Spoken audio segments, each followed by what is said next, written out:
Pleased to have you back here on the GrapCoin YouTube channel for yet another Bitcoin update video. In the 24 hours since yesterday, the price of Bitcoin has hardly budged. In my view, we might be back where we were in the video from yesterday in terms of pricing. We are continuing bouncing around between these support levels because the price isn't showing a lower low. A 23.6 Fibonacci retracement at 61.8 thousand, marking the higher degree third wave that crested here around March 13th and 14, and the micro resistance are also highlighted in orange. So $64,620, $65,945 is the range of the micro resistance and support levels. As we can see from the structure, this stands for very little resistance. So it's clear to you that I'm actually still waiting for future lows. That being said, it is plainly not as predictive as it sounds, especially considering the larger scale of the remedial systems we are dealing with. Plus, after seeing this I would adjust my opinion normal. For example, if a little 5-wave advance and a 3-wave pullback were to occur, generally speaking, I might also eliminate the microstructures totally.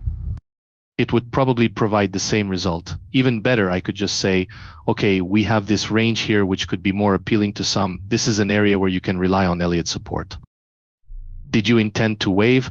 Actually, it's just on a higher level. It's possible to say, okay, it can be reasonable to buy a little bit now once the price dips into or near support. Therefore, after the price moves away from resistance, it would be a good time to take profits or do some range trading. If prices go below 50,725, nevertheless, the entire setup and structure's bullish thesis would come under heavy scrutiny. But as long as this range is intact, the chart supports a generally positive perspective. Furthermore, if you'd like, you may just swap the range. That would, however, render our ability to foretell the timing of future unfavorable events completely null and void. And those assumptions, well, they are promptly disproved. The goal is to find out if there are any strange micro-level movements in the 5-wave patterns. After the first 5-wave ascent, a 3-wave pullback may indicate that something positive is happening. Contrarily, yesterday was a different story. We knew yesterday from the start that this increase was a correction. It was thus either the B wave of the bigger wave in wave 4, which would induce a reversal, or that occurred, or rather did occur. To that end, I could go with option 2. In the end, it was either the B wave or the A wave inside it that would cause the price to drop to its lowest point.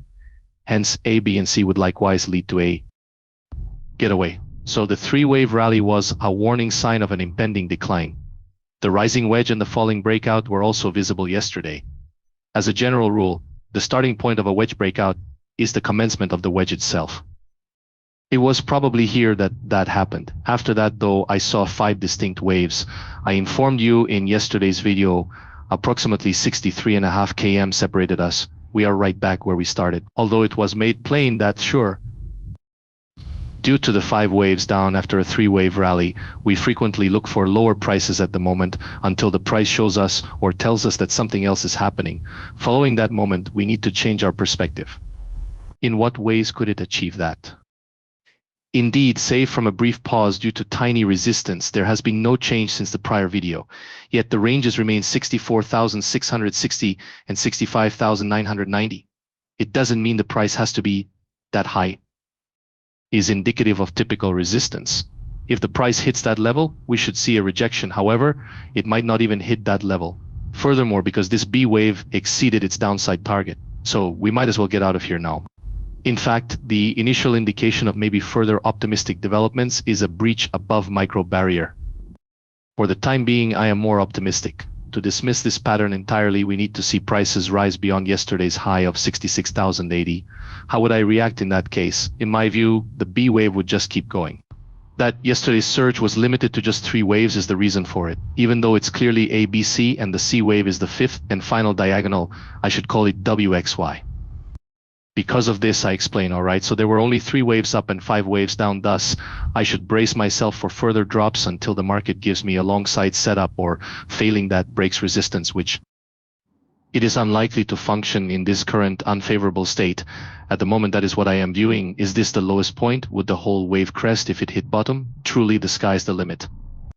But there doesn't seem to be a good setup for it, since we only have 3 waves of corrective recovery and 5 waves of decline. Also, their 2 bottoms aren't very stable. However, everything is dependent on the timetable you provide. If all you're doing is trading for the next wave up, you really don't need to worry about these micro patterns.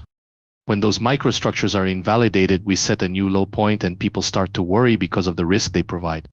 But if you limit your trade to the fifth wave, which requires you to leave the price a lot of room to rise to a theoretical maximum of 50.7K, then you won't see any action until the price falls below that level. Yes, the circumstances are different. Because of this, being overly concerned with tracking the micro patterns fluctuations is something you should avoid doing when trading the broad time frame. Economically feasible. From what I can see, it's just a basic range movement. We're back to support now for sure. On several occasions, we have met opposition up there. As I mentioned before, the first micro resistance is situated between 64,620 and 65,940, so a break over there would be significant. There is likely a larger B wave, as I indicated before. I feel compelled to take that stance in light of the three-wave rally we've experienced. Was at its highest point the day before. In such instance, the next Fibonacci resistance level will hold considerable weight. The 88.7 Fibonacci retracement level is in perfect alignment with the recent highs that happened here in April and March, and you can see that it is between 68,370 and 71,560. Yes, and early March as well. As a result, there will be strong resistance in that region. For example, when we combine this visible range with the visible range volume profile VRVP, it discloses exactly where the center of gravity is situated. At its core, the level is a command center, so you may view it more accurately as a range of possible resistances. Nevertheless, the control point is located at the highest point when the majority of Bitcoin's volume was transacted. And that amounts to around 67.7K in this case. Yes, we are only slightly lower than that. On the other hand, you can see every one of those spikes. No other loudness is increased save this one. My entire upper resistance area is perfectly aligned with resistance. Honestly, using both, as has happened before, this should lead to a price decline once it reaches that point. That, in my opinion, is it right now. I have updated you about Bitcoin. Please let me know if you found the update interesting. If that's the case, please take a moment to subscribe, like, and comment. Your attention to the Grap Coin channel on YouTube is much appreciated. So long.